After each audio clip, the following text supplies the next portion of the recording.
Okay, today is Easter Sunday. I'm having a quiet day here, hand sewing a skirt for my daughter, and I was going to show the stitch that I'm making. And Professor McGonagall is thinking I have not paid enough attention to her with this sewing project, so she is literally laying on top of my hands while I work.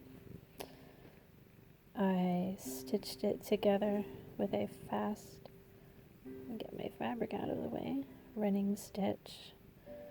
Not the strongest stitch to hold the seam together, but this isn't going to really affect this seam on the side of the skirt. I took a back stitch over so many stitches to secure the seam so it'll hold it well enough.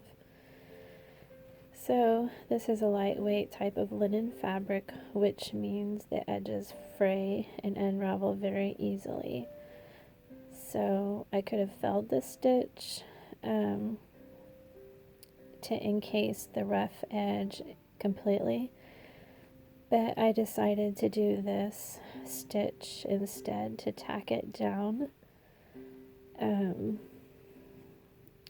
I will show you how I do that stitch. This is what it looks like. If I can get to the section where I was sewing. This is the actual front side of the fabric, and what it looks like, it's just a little decorative stitch, and I did it in black on purpose to have a little bit of a contrasting thread because it matches the outer layer of the skirt. This is the linen that will be on the inner side, the inner lining of the skirt, and this is what the stitches look like on the inside to hold that seam down and to also secure it so it just doesn't continue to keep unraveling. And my camera's losing focus because she keeps moving on me. The bars are almost straight up and down on the inside, and on the reverse side they're angled, all go in the same direction. And this is how we do it.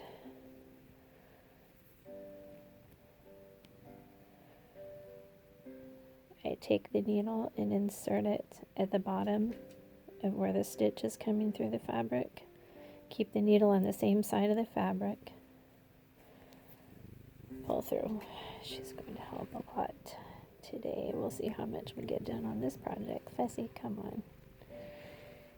Honey, I don't like your eyes near it where I'm working anyway. Please? Can I have my fabric? So, to do this in slow-mo with her nose helping us, I keep my needle to the right side of the loose thread, come down to the very bottom, straight across where the thread is coming out, angle the needle towards the corner, and after I made my first rows, I use that as a guide to where each stitch will match up, and then come through the corresponding stitch on the other side of the fabric. She's helping so much today.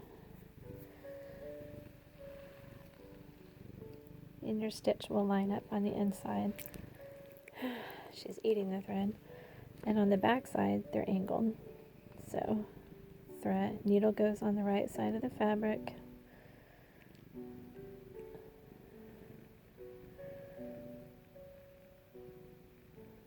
Don't want it right in the center of the seam, but close to it.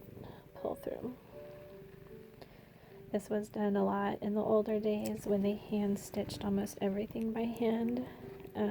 There was many different beautiful decorative stitches they would tack the inside of different fabrics down with.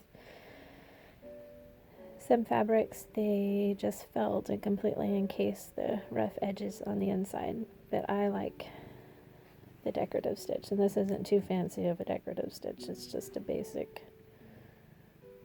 little decorative stitch.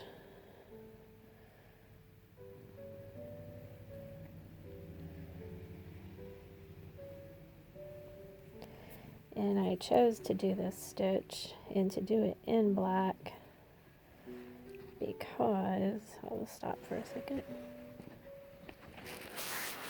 There's our assistant. It matches the outer layer of her skirt. This is the back side of the fabric, but you can see the stitches kind of match the leaves in the pattern, in the color of the black outline. But that's why we're doing this stitch. So again, this is the inside of the fabric. The stitches are almost all straight bars. It'll look like that. And then when we turn the fabric over,